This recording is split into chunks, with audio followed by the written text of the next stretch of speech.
Quick question. What does your phone, your watch, Wi Fi, and a snowflake all have in common? They are all forms of crystals. Most people hear the word crystal and picture a rock, jewelry, or something decorative that can also be used for spiritual practice. Scientifically, crystals are not defined by how they look or how they're used. The definition of a crystal is a solid material whose atoms are arranged in a repeating organized pattern. Instead of being randomly packed together, these particles line up in a precise structure. That internal order is what makes something a crystal. That means crystals are not limited to rocks. Salt, snowflakes, quartz, silicone, yup, those are all crystals. Crystals form whenever matter transitions from a loose or liquid state into an organized solid. This happens in different environments and under different conditions. Deep underground, crystals form under pressure and heat. In cooling lava, minerals crystallize as the molten material hardens. In water, crystals form as liquid evaporates or freezes, which is exactly how salt crystals and snowflakes appear. Crystals also form inside of meteorites, inside the Earth's crust, and even within living systems. Quartz is one of the most abundant crystalline materials on Earth. Silicon, another crystal, is refined from sand and used to build modern electronics.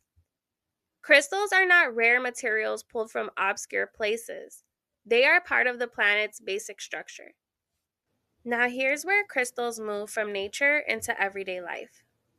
Clocks and watches work because of crystals.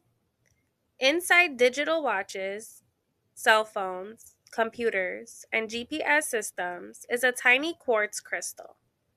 When energy is applied, that crystal vibrates at a steady rhythm. That rhythm is used to keep clocks and watches accurate. Our ability to measure time depends on that steady vibration.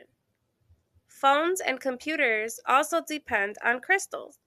Modern electronics are built using silicon, a crystalline material. Microchips are carefully engineered crystal structures that guide how signals move through devices. That's why the tech industry is called Silicon Valley. The digital world is built on crystal-based materials arranged with extreme precision. Communication technology relies on crystals as well. Cell towers, satellites, radios, and Wi-Fi systems use crystal components to manage signals and frequencies. When you make a call, send a text, or stream a video, crystal-based systems help keep that information moving where it's supposed to go. Crystals are also deeply involved in medicine. Medical imaging machines, diagnostic tools, lab equipment, and monitoring devices all use crystal components. These materials are used because they allow machines to interact with signals in controlled ways.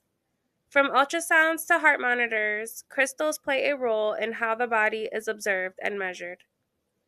Alongside modern medicine, crystals also appear in holistic health practices. For thousands of years, various cultures have used stones and minerals in healing traditions.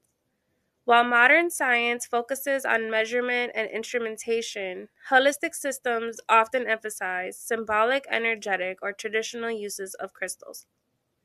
Both approaches exist and both are part of a broader history of how humans have interacted with these materials.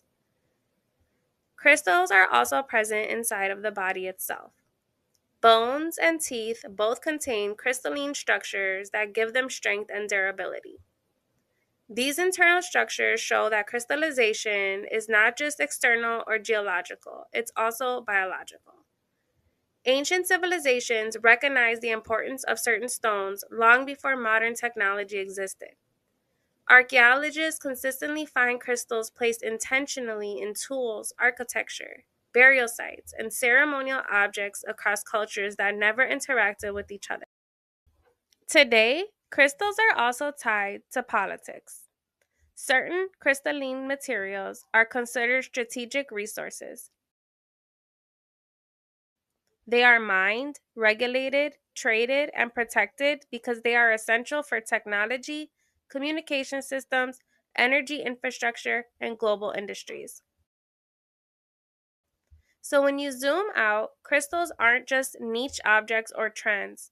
They are forms of matter that appear in nature, in the body, in technology, in medicine, in global systems. Crystals are not just things people wear or display. They are structured materials that quietly shape modern life, ancient history, and the natural world all at the same time.